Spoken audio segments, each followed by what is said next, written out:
हो। बात करेंगे आज हम क्लाइमेट चेंज की। ड्राई स्पेल है, खुशक साली है, और ऐसे में जुलाई कलान जैसे मौसम में, जहां वादी कश्मीर में इस मौसम में बर्फबारी होती थी और यख बस्ता, और ऐसे में जो क्लाइमेट चेंज और दर्ज हरारत में जो इजाफा हुआ दोपहर के दर्ज हरारत में, वो काफ़ी जो है उसमें काफ़ी फार्मर्स को जो है, स्पेशली अगर हम किसानों की बात करें, बागबानी या एग्रीकल्चर अलाइड एक्टिविटीज़ से वाबस्ता किसानों की बात करें, तो उनकी परेशानियों में इजाफा हो गया है। ऐसे में इसका सद्भाव क्या है, और यकीनी तौर पे हम जानने की कोशिश करेंगे आज की आया ये क्लाइमेट चेंज क्यों हो रहा है, और इसके मनफी असरात जो हैं बागबानी और जो एग्रीकल्चर शोबे में हैं वो किस तरह से पड़ सकते हैं। हमारे साथ ज़रई साइंसदान जो हैं डॉक्टर ज़हूर अहमद हमारे साथ मौजूद हैं। ज़हूर साहब, खैर मकदम आपका। क्लाइमेटिक चेंजेस जो हैं ये देखने को मिल रही है, स्पेशली हमने ये देखा कि माजी में इस मौसम में काफ़ी बर्फबारी होती थी, बारिशों का सिलसिला भी होता था, लेकिन सुबह और शाम के दर्जा हरारत में नुमाया कमी, माइनस टेम्परेचर, और जबकि दोपहर में तकरीबन 10 से 11 से 14 डिग्री सेल्सियस जो है टेम्परेचर रिकॉर्ड किया जाता है। लगता है कि मौसम बहार आ गई है, क्या कहना चाहेंगे?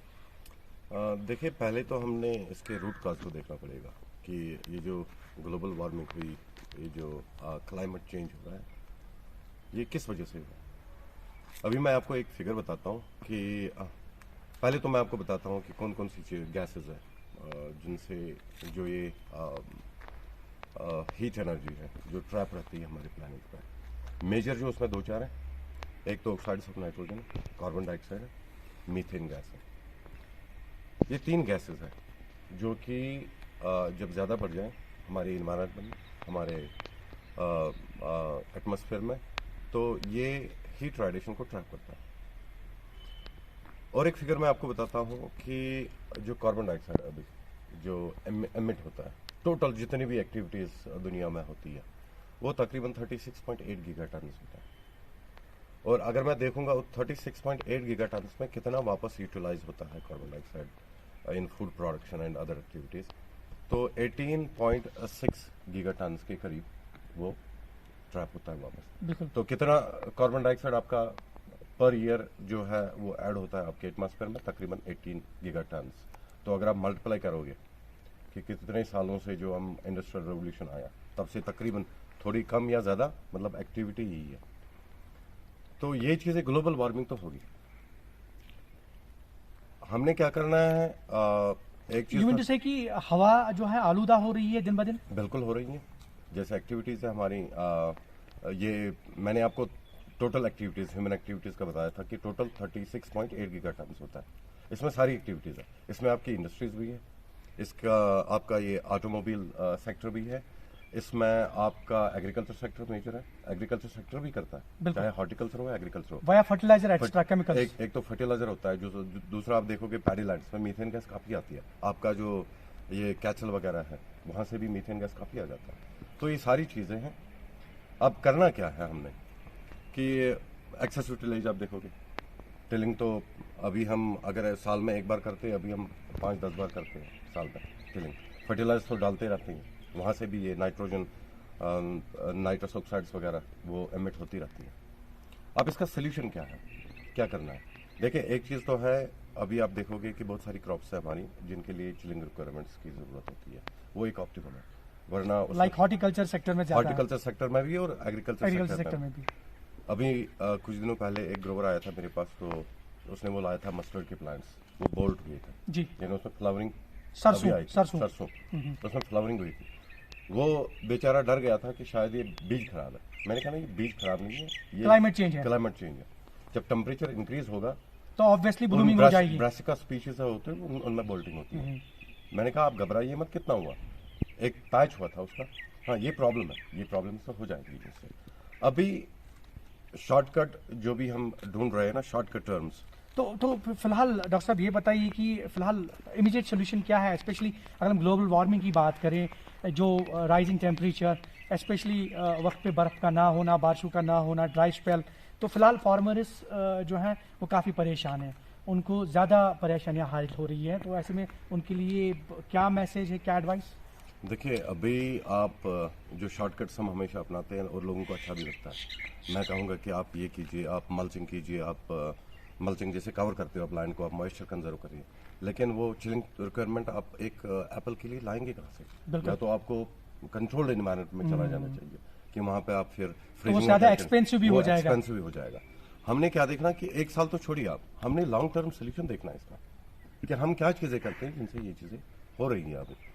अभी जैसे मैंने आपको कहा कुछ प्रैक्टिस हम गलत कर रहे हैं, जैसे एक्सेसिव फर्टिलाइजर उसको कम करना है, उसको कम करना है, टिलेज हम ज्यादा कर रहे हैं।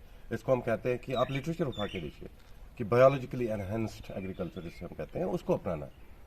जैसे मैं आपको अभी पहले भी मैंने आपको बताया था वो बायोपोनिक्स का यूज कर रहा हूँ। बायोपोनिक्स का मतलब मैंने सॉइल कल्चर में किया, आप जमीन में वो करते हो, आपको माइक्रोबायोलॉजी का यूज करना है। मैं हमेशा कहता हूँ कॉपी टू द नेचर, और शिफ्टिंग ऑर्गेनिक में ज्यादा हो जाए तो बेहतर आप रहेगा। और ऑर्गेनिक बोलिए या और कुछ बोलिए, आपने 2-3 प्रैक्टिस है जो हम ज्यादा करते हैं जिनकी वजह से कार्बन डाइऑक्साइड, एग्रीकल्चर सेक्टर की मैं बात करूं, मैं ऑटोमोबाइल सेक्टर को तो नहीं रोक सकता, मैं इंडस्ट्रियल सेक्टर को तो नहीं रोक सकता, लेकिन हाँ मेरी एक्सपर्टीज है एग्रीकल्चर में। जो रॉन्ग प्रैक्टिस होती है जिनसे ये ग्रीन हाउस गैसेज एमिट होती हैं उनको हम कम कर सकते हैं।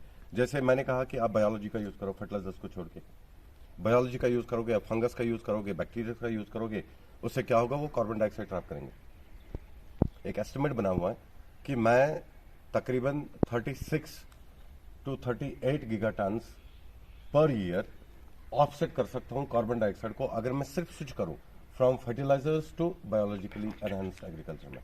यानी मैं फर्टिलाइजर की जगह अगर मैं एग्रीकल्चर को यूज करूं। और दूसरी चीज है, आप टिलिंग वगैरह ज्यादा करते हो, उसको कम करना है। उसको कम करना है। उससे क्या होता है कि जितना आप टिलिंग ज्यादा करोगे आपकी माइक्रोबायोलॉजी उतनी डेड होती जाती है। और तीसरा कि कार्बन डाइऑक्साइड भी इमिट होता है ज्यादा। बिल्कुल। तो वो चीजें भी हमने कम करनी है। तो यू मीन टू से कि कुछ चीजें ऐसी हैं जिनको हमें कम करना है सो दैट कि उसके जो ग्लोबल वार्मिंग के असरात हैं वो कम हो जाए। वो एक तो वो भी कम होंगे, और दूसरी चीज ये भी, आप वाटर टेबल भी देखिए वो भी नीचे चला जाता है। अक्सर आपने देखा एक्सपर्टीज बात करते हैं वाटर टेबल कम होगा, वो चीज करेंगे, डैम्स बनाएंगे, चेक डैम्स बनाएंगे, वाटर कंजर्वेशन शेड्स बनाएंगे। जो एक्चुअल रूट काज है उसकी कोई बात नहीं करता। देखिए होता क्या था, मैंने आपको 2 चीजों की यहाँ पे बात की, एक मैंने फंगस की बात की, एक मैंने बैक्टीरिया की बात की। मैं इस चेन को यही पे रुकता हूँ। इन दोनों की मैं बात करूं कि ये मेरा वाटर जो पर्कुलेशन है उसमें कैसे काम करता है। ये आप देखोगे उसमें सैंड, सैलिट और क्ले, ये 3 चीजें होती है सॉइल में। इनको बाइंड करने का तरीका होता है। बैक्टीरिया जो होता है वो ग्लू प्रोड्यूस करता है, देखो चिपकने वाली चीज पैदा करता है बिल्कुल। वो इन छोटे छोटे पार्टिकल्स को बाइंड करता है, माइक्रो एग्रीगेट्स बनाता है। माइक्रो एग्रीगेट्स छोटे छोटे पार्टिकल्स को एक थोड़ा सा बड़ा एग्रीगेट बनाता है। उसके बाद फंगस आता है, फंगस उन छोटे छोटे एग्रीगेट्स जो बैक्टीरिया ने बनाए उनको बड़ा बनाता है। तो ये फ्रीएबल बनती है, ये लैंड जो आपकी फ्रीएबल बनती है। और दूसरी चीज है, आप बैक्टीरिया भी है, फंगस भी है। अब आपकी जो इस चेन में दूसरे इंसेक्ट्स है, आपके अर्थवर्म्स है, आपके आर्थ्रोपॉड्स है, माइक्रो आर्थ्रोपॉड्स है, वो क्या करते थे, वो बरोज बनाते थे इस लैंड में। अगर आप यहीं पर, मैं आपको एक लैंड, क्योंकि मैं जीरो टिलिंग ही करता हूं, मैं नेचुरल एग्रीकल्चर करता हूं, मैं आपको देखा उसमें कितने होल्स होंगे। जितने वो होल्स आपके लैंड में होंगे, और जब भी प्रेसिपिटेशन होगी वो सीधा नीचे चला जाएगा। आपकी फ्लडिंग नहीं, आपका रन ऑफ नहीं होगा वहां पे। अगर आप यहाँ पे देखोगे, मैंने आज तक अपने लैंड में कभी रन ऑफ नहीं देखा। उसका वजह है कि it's through being biologically enhanced agriculture system. आपने इन चीज़ों की बात तो की, फाइनली आप ये बताइए कि is it cause of concern कि अभी ड्राई स्पेल चल रहा है और आगे जाके फार्मर्स को या फिर जो भी हमारी ज़राअत की एक्टिविटीज़ है, बागबानी की एक्टिविटीज़ है, वो उसमें काफ़ी परेशानियां हाइल हो सकती हैं अगर ये जो ड्राई स्पेल रहा, लॉन्ग ड्राई स्पेल। देखिए, मैं कोई पॉलिटिकल बात नहीं करूंगा, मैं आपको एक शॉर्टकट बताता हूँ इसमें कि प्रॉब्लम क्यों होगी। मेरे प्लांट के लिए 2-3 चीज़ें अहम जरूरी है, उसमें वाटर मेन। हाँ, वाटर कंजर्वेशन में वो दूसरा एक स्टेप है कि कैसे मैं वाटर को बचा लूँ, कम इस्तेमाल करूँ, लेकिन वाटर तो चाहिए। अगर ऐसा ही रहा, हम बात करते हैं ग्लेशियर्स की, इस पर मतलब बड़ा एक स्नोफॉल का स्पेल होता था तो हमारे ग्लेशियर्स रिचार्ज होते थे, फिर वही साल भर हमारा यहाँ पे चलता था।